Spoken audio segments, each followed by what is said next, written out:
ये टाइम है completely focus होकर अपनी सक्सेस को जल्दी ले लेने के। अभी अपना सिलेबस जो है वो कवर करने पे अर्लीस्ट कैसे वो कवर करो जिसमें हाई प्रोबेबल इजी और हाई प्रोबेबल डिफिकल्ट टॉपिक कम से कम ये सारे कवर हो जाएं। एक सब्जेक्ट के बराबर होता है आपका जनरल एप्टीट्यूड।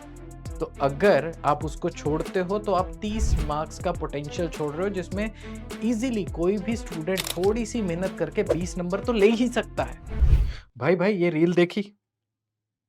अरे वाह!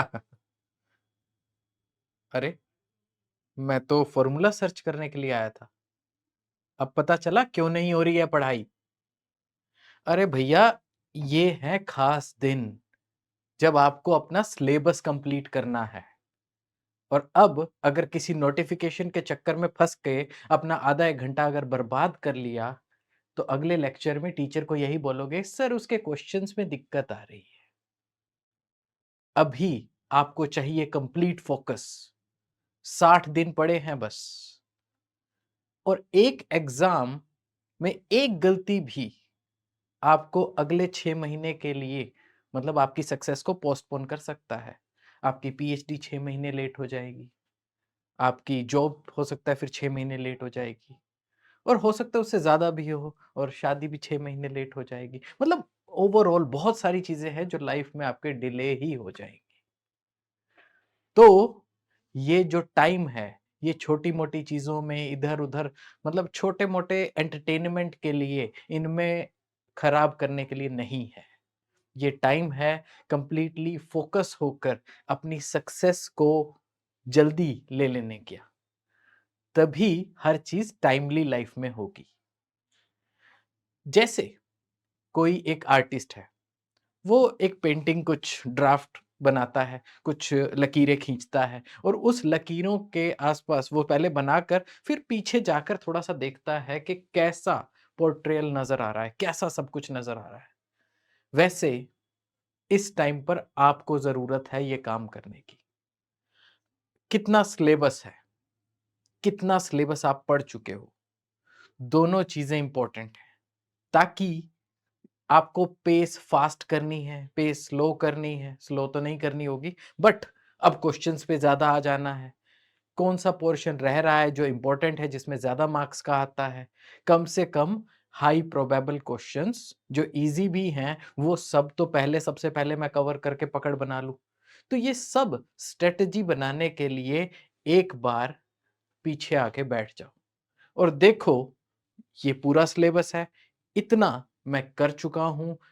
इस एग्ज़ाम में जो कि मोस्ट प्रोबेबली जो आपका दिसंबर में होने वाला है, ठीक है? उस एग्ज़ाम के लिए मुझे कितना और बाकी है? क्या मेरे पास जितना टाइम है उतना मेरे पास बहुत है? मुझे आखिर में रिवीज़न के लिए 10 दिन भी चाहिए। तो आपको अपनी पेस को, अपने कांसेप्ट्स कितने चल रहे हैं, आपके किस पेस पे चल रहे हैं, उन सबको एनालाइज़ करना है। आगे का कौन-सा टॉपिक आप चाहते हो कि हाई प्रोबेबल है, जिसमें ज़्यादा प्रोबेबिलिटी है क्वेश्चंस के आने की, प्लस वो आसान भी है। तो उनको सबसे पहले भले वो ऐसा ना हो कि वो आखिर में कहीं छूट जाए। तो ये सब स्ट्रैटेजी बनाने का बीच में जो एक टाइम है वो अब है। तो इसलिए मैं आपको यही चीज़ याद दिलाने आया हूँ कि पहला पॉइंट छोटी-छोटी किसी भी एंटरटेनमेंट के चक्कर में, कहीं पर मीम्स के चक्कर में अपना टाइम खराब मत करो। क्योंकि ये जो है, ये एडिक्शन आजकल समाज में हर जगह देखी जा रही है। तो स्टूडेंट्स भी जब आपको ऑनलाइन पढ़ना होता है तो आप बल्कि उसके ज़्यादा क्लोज़ होते हो। एक नोटिफ़िकेशन आई नहीं कि आपका जो सॉल्व होता हुआ न्यूमेरिकल है, जिसका शायद इंटीग्रेशन का फ़ॉर्मूला चेक करने के लिए या कोई भी उसके रिलेटेड कोई डिटेल चेक करने के लिए आपने कुछ अपना फ़ोन ओपन किया और अचानक से क्या हुआ, कोई नोटिफ़िकेशन, किसी दोस्त का मैसेज, अच्छा उस एग्ज़ाम की वो डेट आ गई है, उसके ऊपर डिस्कशन शुरू हो गई। तो ये सारी चीज़ें आपके लिए फ़िलहाल के टाइम पे डिस्ट्रैक्शन है। आपको कंप्लीट फ़ोकस के साथ अभी अपना सिलेबस जो है वो कवर करने पे अर्लीस्ट कैसे वो कवर करो जिसमें हाई प्रोबेबल इजी और हाई प्रोबेबल डिफिकल्ट टॉपिक कम से कम ये सारे कवर हो जाएं। लो प्रोबेबल इजी टॉपिक फिर और उसके बाद लो प्रोबेबिलिटी वाले डिफिकल्ट टॉपिक लास्ट में देखेंगे, ठीक है? कि कवर करने हैं कि नहीं करने। बट उससे पहले जो वो चीज़ें जो आपको स्कोर अच्छा करा सकती हैं या ईज़ी टू अंडरस्टैंड हैं, वो सब आपकी प्रैक्टिस में आ जाएँ। प्लस जनरल एप्टीट्यूड भी शुरू कर दो। सब एक सब्जेक्ट के बराबर होता है आपका जनरल एप्टीट्यूड। तो अगर आप उसको छोड़ते हो तो आप 30 मार्क्स का पोटेंशियल छोड़ रहे हो, जिसमें इजीली कोई भी स्टूडेंट थोड़ी सी मेहनत करके 20 नंबर तो ले ही सकता है। 20 क्वेश्चन है, 15 करने होते हैं, आप उसमें से 10 कर दो तो भी दो दो नंबर मिलाकर 20 मार्क्स बन गए। तो अगर आपके 30 में से वहां 20 नंबर बन गए तो आपके ओवरऑल सब्जेक्ट्स में कोई भी जो एक पोर्शन होता है, जिसमें से हो सकता है मान ला 30 या 40 नंबर का पेपर आता हो, एक पोर्शन के इक्विवेलेंट है आपका जनरल एप्टीट्यूड। और उससे शायद कहीं कम मेहनत से आप वो उसमें अच्छा स्कोर कर सकते हो। 60 दिन पड़े हैं और ये टाइम आपके लिए कंप्लीट फोकस का है। पीछे हटकर एक बार सिलेबस को एनालाइज करने का है कि कितना सफर हो गया। जैसे कि वही होता है कि एक लॉन्ग रूट पर हम जाते हैं तो रास्ते में कहीं पर रुकते हैं, चाय वाय पीते हैं, रिलैक्स करते हैं।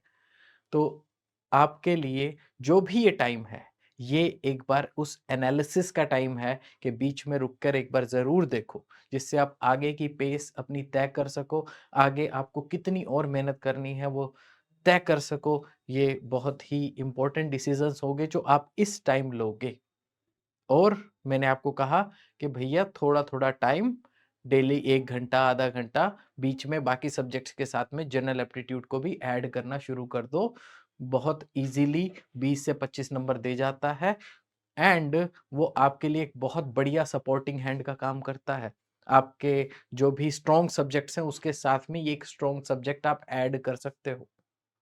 कल को आप देखो कहीं पर भी रिसर्च करने जाओगे, आप अपने जेआरएफ से कहीं पीएचडी करोगे, तो भले वो बायोलॉजी का स्टूडेंट्स हो या मैथमेटिक्स का स्टूडेंट्स हो, भाई डाटा एनालिसिस या थोड़ा परसेंटेज निकालना, ये सारे काम तो सबको करने पड़ते हैं। जीवन में सबको करने पड़ते हैं। भैया शॉपिंग तो सभी करते हो, वहां पर लिखा है 70% ऑफ, 60% ऑफ, 50% ऑफ।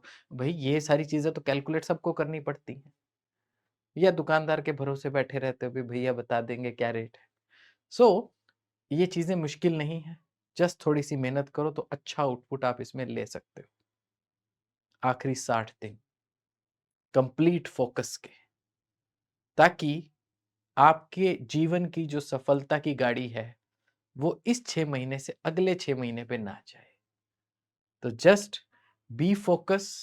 मेरी ये बातें एक कागज पे लिख के सामने चिपका लो, ठीक है? बाकी अलग सर की फेमस लाइन तो है ही, क्यों नहीं हो रही है पढ़ाई? बस इतना ही लिख लो, तो यही आपको वो सब जब भी कहीं टाइम वेस्ट करने का मन करेगा, वो आपको झकझोर देगा। तो छोटी-छोटी गलतियाँ भी 6 महीने आपके लाइफ की सक्सेस को या उससे भी ज़्यादा आगे बढ़ा सकती हैं। सो वो 6 महीने छोटा टाइम नहीं होता, बहुत कुछ होता है। हो सकता है एक जॉब निकले अब 6 महीने में और हो सकता है अगली जो जॉब निकले वो हो सकता है 4 साल बाद निकले, 5 साल बाद निकले और कई-कई जगह तो पोस्टिंग 10-10 साल बाद निकलती है। तो अगर एक मौका जाता है तो ज़रूरी नहीं है वो लाइफ में सिर्फ 6 महीने का नुकसान होता है। वो हो सकता है कि आगे पूरी लाइफ में एक बहुत बड़ा नुकसान भी हो सकता है। तो जो काम जल्दी से जल्दी कर पाओ उतना अच्छा है। नेट का एग्ज़ाम आपके सफ़र की मंज़िल नहीं है, उसका एक हिस्सा है। उसके एक बीच का मतलब क्या कहते हैं माइलस्टोन है जो आपको पार करके जाना है। तो ये आखिरी मंज़िल नहीं है। तो इसको जितनी जल्दी पार करके आगे के मंज़िल पर आगे का जो एंड स्टेज है वहाँ तक पहुँचने का प्लान करो। ये आपके लिए मेन फ़ोकस होना चाहिए।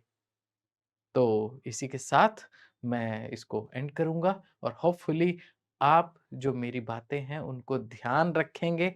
आगे के 60 दिन के लिए पूरा फ़ोकस होकर अच्छे से पढ़ाई करेंगे और अपनी डिस्ट्रैक्शंस को अपने से दूर करते जाएँगे। Take care, have a good day.